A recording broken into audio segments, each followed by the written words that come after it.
Dal 6 dicembre il Friuli Venezia Giulia riaccende gli impianti e le piste. Oltre 100 km di tracciati saranno disponibili nei comprensori di Piancavallo, Sappada, Fornia Voltri, Forin di Sopra, Sauris, Ravascletto, Zoncolana e Tarvisio, mentre Sella Nevea aprirà il 13 dicembre. Il primo weekend lungo dell'Immacolata prevede tariffe di bassa stagione e sconti del 30%, dove le piste aperte sono meno del 40%. Lo ski pass giornaliero per adulti nella stagione ha un costo di 44 euro.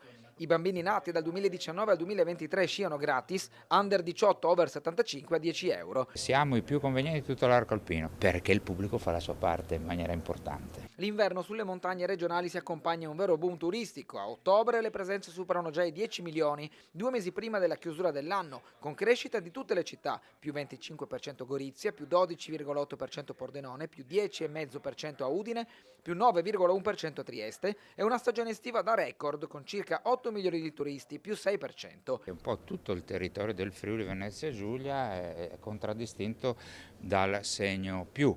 La montagna, il mare, le città, soprattutto le città. Gorizia, quindi l'effetto di Go 2025 si è sentito davvero. Restando sulla neve, gli impianti principali saranno tutti attivi, dai tappeti e piste scuola alle seggiovie e al bob su rotaia. Le novità includono la seggiovia Gilberti e Sella Nevea, il relamping a LED della di Prampero a Tarvisio e servizi come powerbank e giochi interattivi in pista. C'è un dato su tutti che la lascia particolarmente soddisfatto? Ma sì, vi dico la sincera verità, quello relativo all'ultimo bando sugli alberghi 4 stelle, dalle 4 stelle in su. Abbiamo ricevuto 14 domande per investimenti privati di 100 milioni di euro e questo è un gran segnale che l'accoppiata istituzione e privato funziona.